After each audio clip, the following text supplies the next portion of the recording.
And today we are going to discuss on medico-legal cases in hospital and autopsy related procedures. So what is a medico-legal case? Any case which is brought to the hospital which is legally relevant, that is when a law enforcement's intrudence or involvement is necessary. So there might be a conflict of interest, or there might be a conflict of interest in any case when one person has been injured. That injury can be inflicted upon himself by to himself by that person, or it could have been done by another person, as in homicidal things. And third is when it is accidentally incurred, like a laborer worker who is working in a factory, and because working in a factory is a prone thing for sustaining injuries, that person landed in some kind of accident and sustained irreversible damage. So compensation related issues are involved in that. So wherever legal involvement or law enforcement agencies are supposed to intervene in a medical case, it is known as a medico-legal case. And that medico-legal case will be registered separately in a medico-legal, in a emergency room. Usually these cases are injury and poisoning related cases. So most of them you come to the emergency department. So as a doctor who is a responsible citizen in the society, there are certain duties that a person should be able to perform. So what are those duties of the doctor who is posted in the emergency room? First of all, he should inform police. Informing the police is one of the statutory duty that is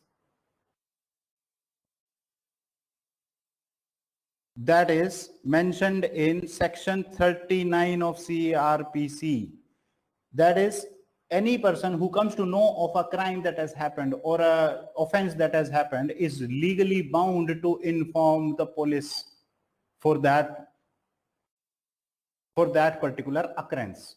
And if he does not inform the police for particular offense, then he is legally bound to be punished under section 176 of IPC.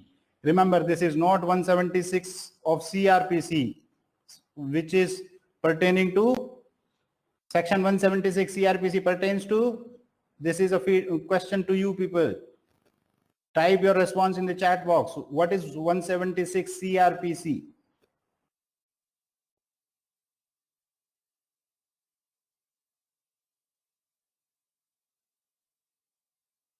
"176 magistrate inquest." Sai Nitish has responded. Yes, you are right.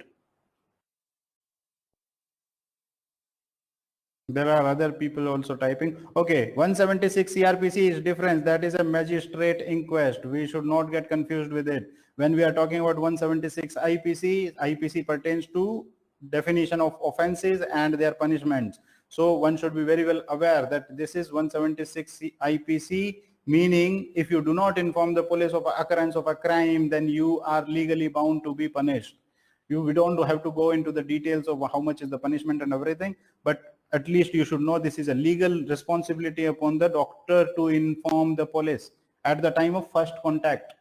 Then next responsibility of the doctor in all kind of emergency cases: first assess whether it is a medical legal case and then inform the police. Third thing is file an MLC report. This MLC report means medical legal case report. For this report, a separate register is kept in the mortuary, in the emergency department, and all medical legal cases are registered in this separate register. I think you people would have had an idea based upon your previous teaching and everything. You might have even visited the casualty room and seen this big register lying over there. This is medical legal case register, in which all the medical legal cases will be written down. We will go into that in the subsequent stages of teaching, but right now remember this: medical legal case report has to be written down in the medical legal register. Third thing that a doctor should do at this particular moment is evidence pertaining to the crime. It is legal evidence. It is not investigations. Although investigation may form an evidence, but it is not like blood report or an X-ray report. A X-ray showing a fracture may become an evidence, and it can be acceptable in the court of law, saying that the person had sustained a fracture. But evidence which you preserve at this particular moment is important, which may degrade later. Like in a poisoning case, you preserved a sample of gastric lavage. That gastric lavage sample would have disappeared after some time, like even in a 24 hours, it will not be visible. That evidence of poisoning will be disappeared. So like in a case of gunshot wound, where you are supposed to look at gunshot residue, these are evidences which a doctor should preserve. Then this preservation is not sufficient. He has to seal this preserved evidence, and then this sealed envelope should be handed over to the investigating officer. This investigating officer will take an acknowledgement of it and will give you a receipt on that piece of paper, on that MLC report, saying that he has or she has received that evidence which was preserved by the doctor in emergency room. Like we'll take an example of a poisoning case. Let's say somebody has consumed zinc phosphide, aluminum phosphide or zinc phosphide rat killing poison tablet. They have consumed it and they have come to the casualty. In the casualty, doctor examines the person, takes the history, finds out that there is some suspicion of poisoning, and then he does the gastric lavage. In gastric lavage, the sample, that gastric aspirate sample that he has taken, he will preserve a 5 ml, 10 ml piece sample of it in a sterile container, seal it, and after making the MLC report, document it in the MLC that gastric aspirate sample is preserved, sealed, and handed over to IO in a container, in a sealed envelope. Okay? This is very important documentation. If you do it, you will not be legally liable for any punishment. But if you do not do it, then what may happen? Then you may be charged with loss of or destruction of evidence. Destruction of evidence. Remember, section 201 IPC. Whosoever has taken part in disappearance or destruction of any evidence which is legally important can be punished with section 201 of IPC. Are you aware of it? I want your response.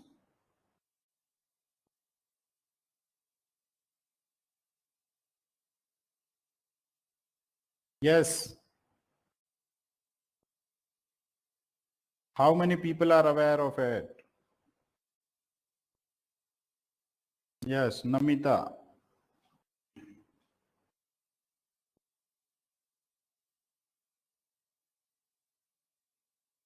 Yes. Many people have responded that they are aware that if they don't preserve an evidence, they might be legally responsible. Okay, next thing. All records, medical records, including investigations and dying declaration, are duty of the doctor who has suspected such a thing. Let's say a person has come to your casualty. You did not anticipate any poisoning. You referred the patient because of the deranged vitals of the person. You sent the patient to emergency department. In the emergency department, the medicine specialist thought that it is a case of a poisoning. So he will tell the doctor, he will tell the patient has also vomited inside the medicine emergency.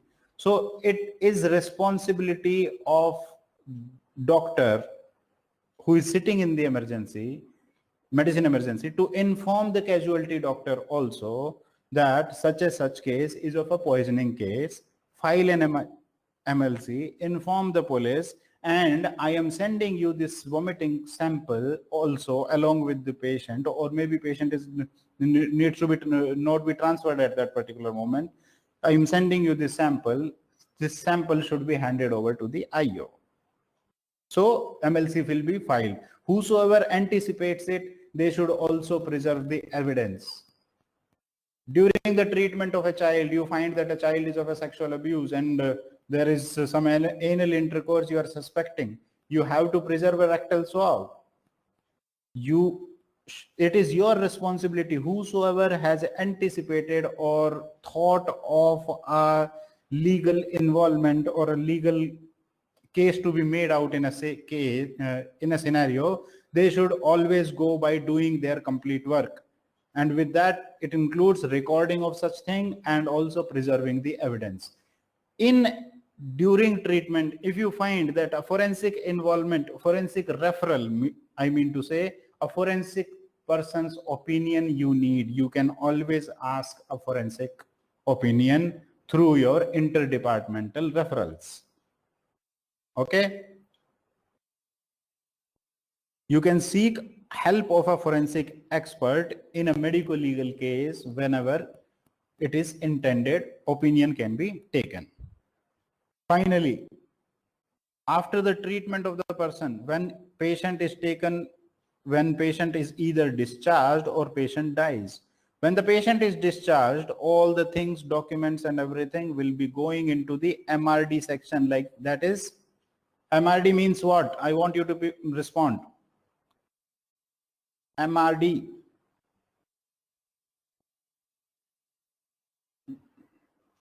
Records along with all investigations and everything will be sent to MRD. MRD is what?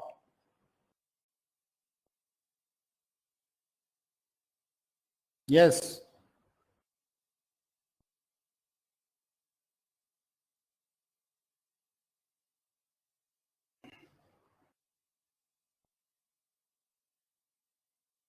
MRD is what? Medical Records Department. This department is responsible for maintaining the records of the treatment related things. So whenever you need papers, treatment papers of a patient, which department will you approach? Medical Records Department. Whenever, is there any legal binding upon this department to furnish you the records which you are asking for? Yes. Any hospital should maintain their records for at least 3 years as per MCI directions. So I don't know whether NMC will transform it or something, but till now it is 3 years that you should maintain your inpatient records minimum, and you should furnish those records for within 72 hours from the time a request has been made to furnish those records. So 3 years, 3 days, and for a medical legal case, as long as the case is going on in the court, you should maintain it. From MRD, the documents will be given to the investigating officer. What IO will do to these records? Where will it go? From IO it will go to where? Reply fast.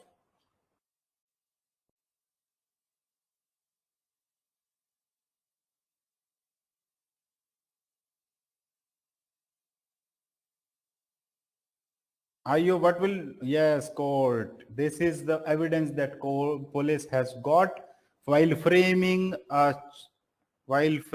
charges against any person. Like A has hurt B, and in this injury B has sustained a fracture. While treating, doctors found a fracture. He treated that fracture. An X-ray is present. His treatment, whatever he underwent, there are records of it in the hospital. These records are a form of evidence which you can use, which the police will use as to frame charges against A. And with these evidences, he will proceed will filing a case in the court of law. So everything in medical legal cases is going to enter into the court of law, where settlement will be reached between accused and the victim. Although their punishment may also be given, legal punishment, whatever is applicable in those grounds will be given. Next, death. If the patient dies, what will happen? If patient dies, IO should be informed as early as possible. As early as possible, inform the IO that body has been sent to mortuary. Body will be sent to the mortuary. This mortuary may be in a private hospital which is authorized to do post-mortem examination, or it can be in a government hospital. Consider a scenario where body is in a private hospital and there is no post-mortem facility available in that mortuary, in the private hospital mortuary. So they will have to transfer the body to the government hospital to get the post-mortem examination done. Next, all records will follow the same procedure as it was in a case of a live patient or discharged patient. Next, when body is sent to the mortuary, what will happen? Body will be preserved. Preservation, we should remember, these are questions which are asked in vivas, exams, in all kind of academic setup assessments. You will find that these questions are repeated not once, many times. So remember this, when a body is transferred to the mortuary, the body is in the custody of who?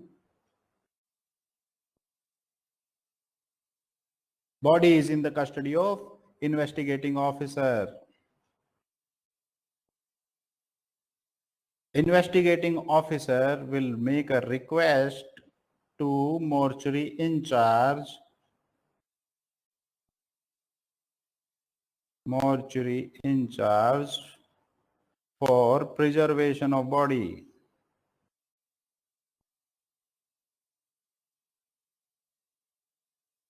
Okay, body is in the custody of IO. The body will be stored in the mortuary. For how long? First request is made for 72 hours. First request is made for 72 hours, which may be later on extended also. For how much duration? Till within 72 hours, if PM is done, then body will be released to the relatives by the IO. Otherwise, there may be extension. There may be extension for preservation on request of the investigating officer. Okay, first is body is in the custody of IO. Next, duration, usually 72 hours. Within 72 hours, post-mortem is usually conducted. If it is not conducted, IO may, there might be a scenario like a body has been found on the railway track. We don't know who is the owner of the body. Police has brought the body directly to the mortuary, asking for the preservation. Police is trying to find out the relatives of the person who has died, but still they are not able to locate it. After 3 days, they come again, sir, we have not found anybody. So kindly extend the preservation time. With a written request, it will be extended. Okay, there should be some grounds, because without any reason, post-mortem examination should not be delayed. Why? Without any justifiable reason, post-mortem examination should not be delayed. Why? My question to you people again.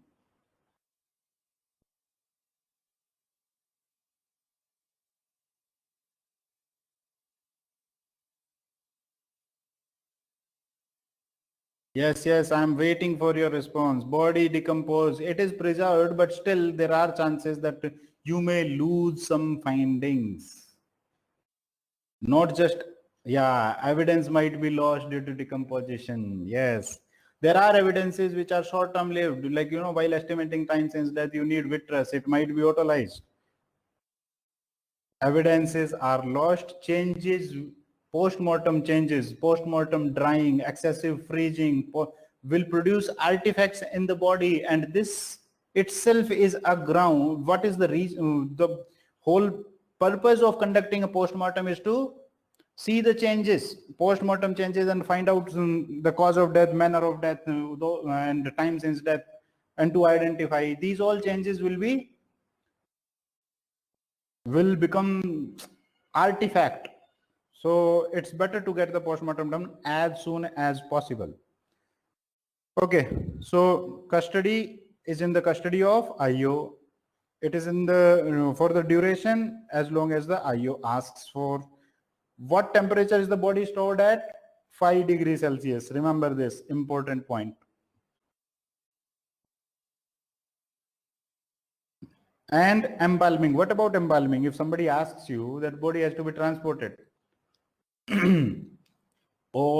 embalming can also, delay the putrefaction and all those changes. Should we do embalming in post-mortem cases? Yes or no? Should we do embalming in these cases? No. Why? Because embalming is also going to distort the chemical and physical properties of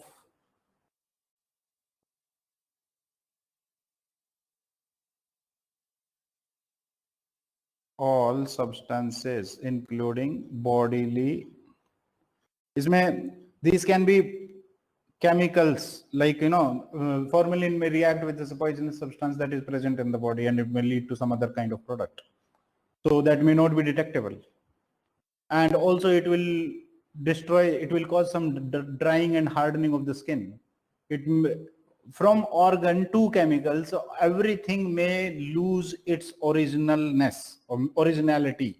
So it will distort. It's better so embalming should not be done in these cases. On any medical legal case, post-mortem has to be done. Delay the embalming till the finish of post-mortem examination.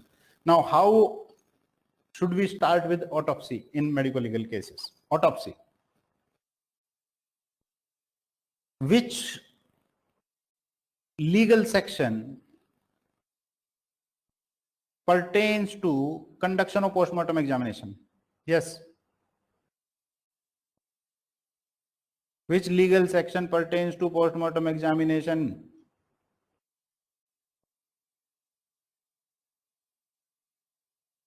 Yes, I want your response. Is there any legal section which talks about post-mortem examination to be conducted?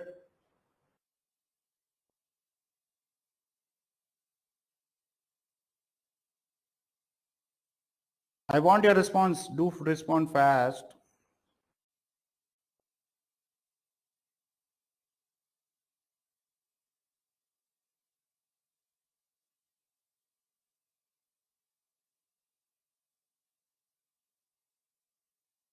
No, nobody is responding. 302. 302 does not talk about it. It is actually a punishment for murder. 302 IPC, that too.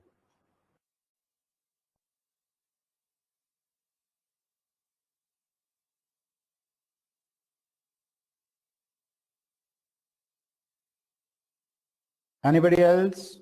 Section 174 of CRPC, Police Inquest, talks about post-mortem examination. In that section, it is well written that whenever a person, while visiting the crime scene, it suspects that the death, there might be a legal involvement, the person has been dead because of some injuries or whatever, he will examine the scene and forward the body for post-mortem examination. Usually, there is not range or this thing, but from other sections we have found that it can be within 16 kilometers, and he should be aware that body should not get decomposed. He shall be responsible for immediate transfer of the body to that particular place, to the mortuary. So medical officer is supposed to conduct the examination and give the report to the police person as soon as possible. So section 174 of CRPC, which is pertaining to police inquest, also talks about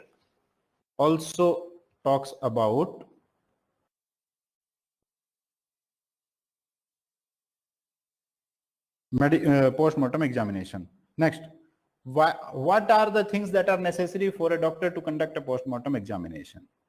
Doctor will not conduct post-mortem examination until and unless certain characteristics.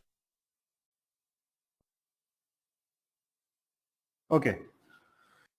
So first, a police person has to supply with the inquest papers. Inquest papers means any inquest related inquiry that he has conducted. He has taken a statement of a person about the cause of death. He has taken some evidence, preserved evidence from the crime scene.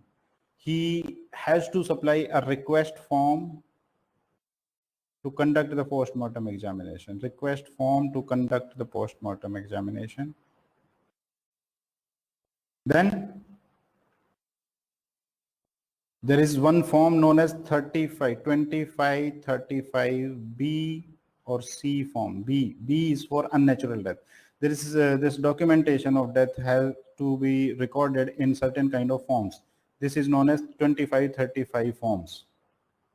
A form.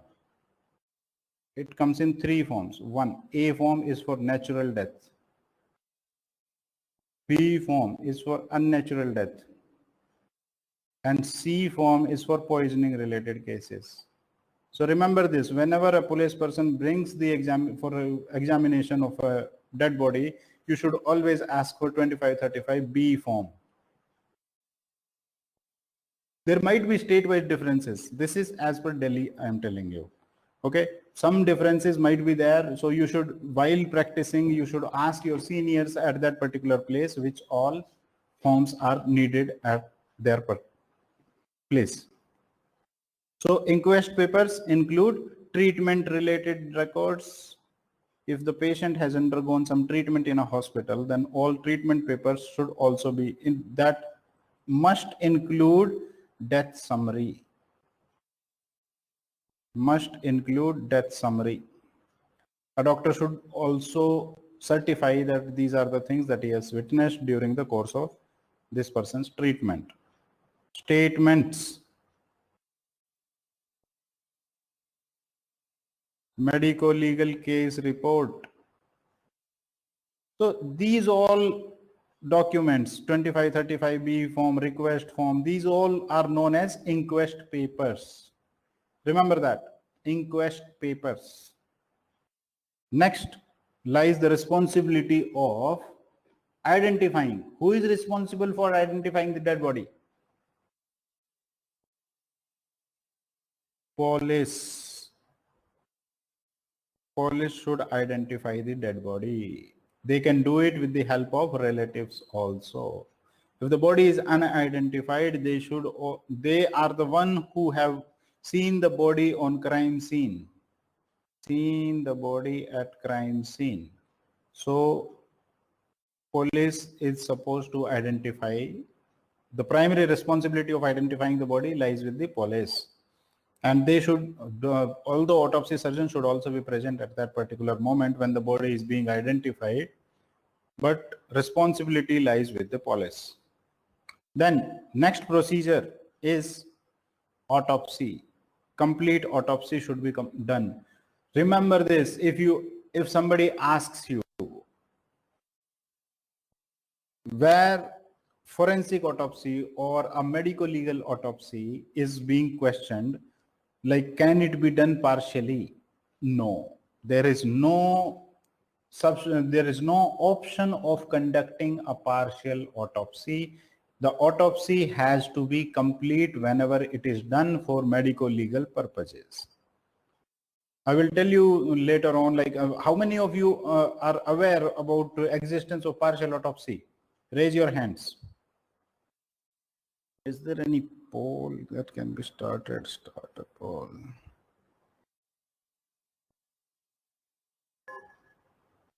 Yes. Did you know about existence of partial autopsy? Yes or no?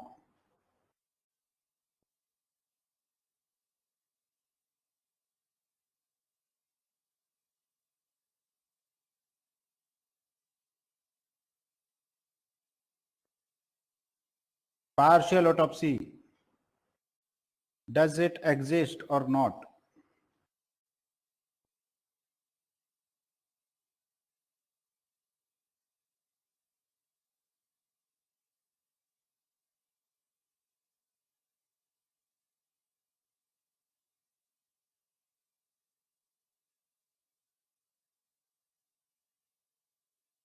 Okay, we have got 52 responses. It's like both are equal only. 27%. Fast people, fast. I want your response to be fast because it's already 12:45 and we have not yet halfway through what I was expecting to cover today.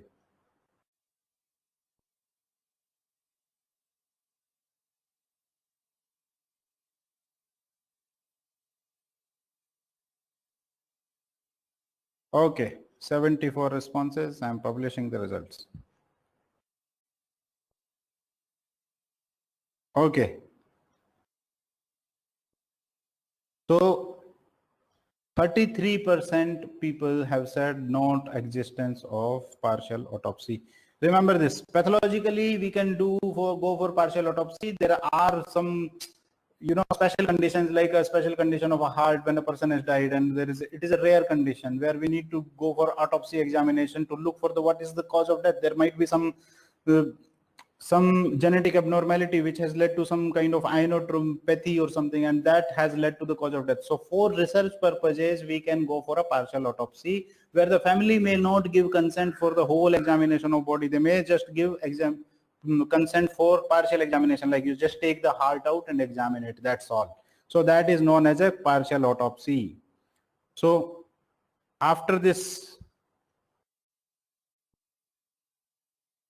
autopsy examination, what will we in the autopsy examination, what we will do is, first we will examine the body externally, looking for injuries, any marks of identification. All those things will be taken care of. External examination followed by an internal examination, and then preservation of evidence. Evidence may be preserved from external surface, like in case of GSR, nails, nail debris that may contain a DNA or something, some other evidence. Sexual assault examination including sexual assault evidence, including swabs, or there may be an internal evidence also, internal in the form of viscera in poisoning cases, histopathological examination specimen, or some microbiological examination specimen. So there might be a different kind of evidences that you may preserve after the autopsy. Next. Yes. So here we are seeing that in inquest paper, what all are there? Request form, form 2535 ABC. Then there is DD entry or FIR, which is very important. Remember this. DD entry means daily diary entry. Daily diary entry. And FIR. FIR is first information report. Daily diary entry is something that the police people maintain to look for the culpability of crime. So what is, whenever a police person thinks that some form of preliminary investigation may be needed before registering an FIR, like a death case has been reported, some police may want to inquire whether actually this needs, there might be a natural death. So they are suspecting whether FIR has to be registered. But for all information they have received, they should mention it in the DD entry. From DD entry, whichever case that suffices the ground for registering an FIR, they can go for filing an FIR. So remember this, DD entry or FIR will be present. If FIR is not present, DD entry is supposed to be there always. Daily diary entry should be there always. Hospital records should be mentioned, as I have told you earlier, statement of any person or any other document that may be, like crime scene investigation report may be present.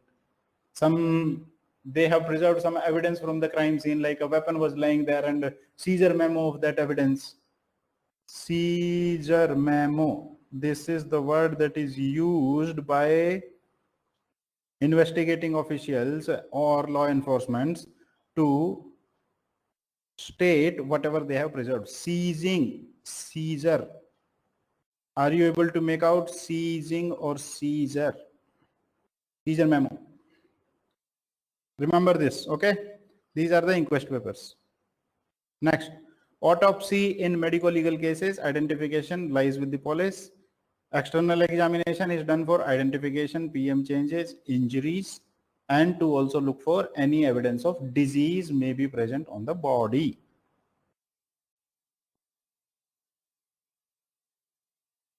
Next is autopsy procedure per se. So we are going to stop here today. It's already 12:50 and I think that if you have any queries, you can always ask me over here. I'll give you 5 to 10 minutes time to discuss if there is any query that you may have. Rest of the procedure we will discuss in rest of the thing we'll discuss in next class.